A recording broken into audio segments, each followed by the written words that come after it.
நாளுக்கொரு நல்ல பங்கு. யாத்ராகமத்திலிருந்து தினதியானங்கள். மே 18. யாத்ராகமம் 12ஆம் அதிகாரம் 31 முதல் 42 வரை உள்ள வசனங்கள்.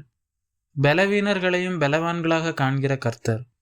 430 வருடம் முடிந்த அன்றைய தினமே கர்த்தருடைய சேனைகள் எல்லாம் எகிப்திலிருந்து புறப்பட்டது. வசனம் 41. கர்த்தர் உண்டு பண்ணின அற்புத செயல்களால் எகிப்தியரில் பலரும் கவரப்பட்டிருந்தார்கள். எபிரேயர்களோடு சேர்ந்து அழிவுக்கு பயந்து வேறு இன மக்களும் புறப்பட்டார்கள். வெளியரங்கமாக தங்களை கிறிஸ்தவர்கள் என்று அறிக்கையிட்டு உள்ளுக்குள் மெய்யான மனம் திரும்புதல் அற்ற விசுவாசிகளுக்கு இவர்கள் அடையாளமாய் இருக்கிறார்கள்.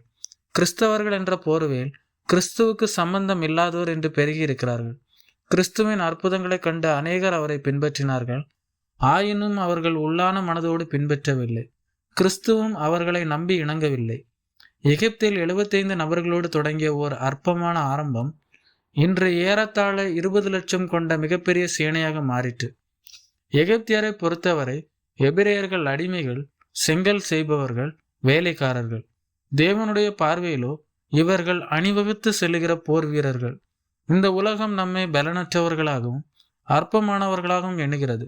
தேவனோ நம்மை சர்வாயுதங்கள் தரித்தவர்களாகவும் மெய்யான எதிரியாகிய இப்பிரபஞ்சத்தின் அந்தாகார லோகாதிபதிகளோடும் பொல்லாத ஆவிகளின் சேனைகளோடும் போரிடுகிற தீரம் மிக்கவர்களாக காண்கிறார்.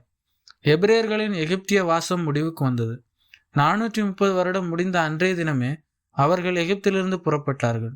ஒரு நாள் முந்தியும் அல்ல, ஒரு நாள் பிந்தியும் அல்ல. பஸ்காவின் நாளே அவர்களுடைய விடுதலையின் நாளாயிற்று. கர்த்தர் எபிரேயர்களின் இன்னல்களை நினைவு கூர்ந்தார். மோசேயை அனுப்பினார், அடையாளங்களை நிகழ்த்தினார். ஆயினும் விடுதலை என்பது பஸ்காவுக்கு பின்னரே நடைபெற்றது. கிறிஸ்துவின் பிறப்பு, அவருடைய போதனைகள், அவர் நிறைவேற்ற வேண்டிய அற்புதங்கள் யாவும் முக்கியமானவையே. ஆயினும் அவருடைய சிலுவை மரணமே நமக்கான விடுதலையை கொண்டு வந்தது. அவருடைய வேலை வந்தபோது அவர் நமக்காக சிலுவையில் பஸ்கா ஆட்டுக்குட்டியை போல் அடிக்கப்பட்டு மரித்தார். இதுவே நாம் எல்லாரும் நினைக்கத்தக்க முக்கியமான நாள்.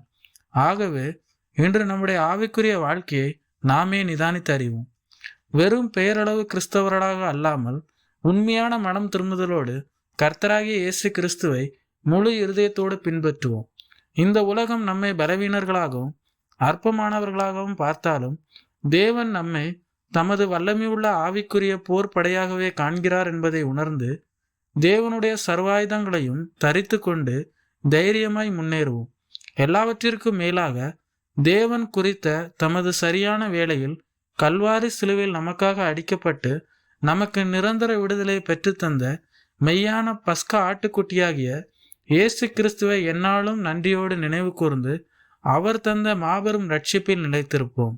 ஆமேன்.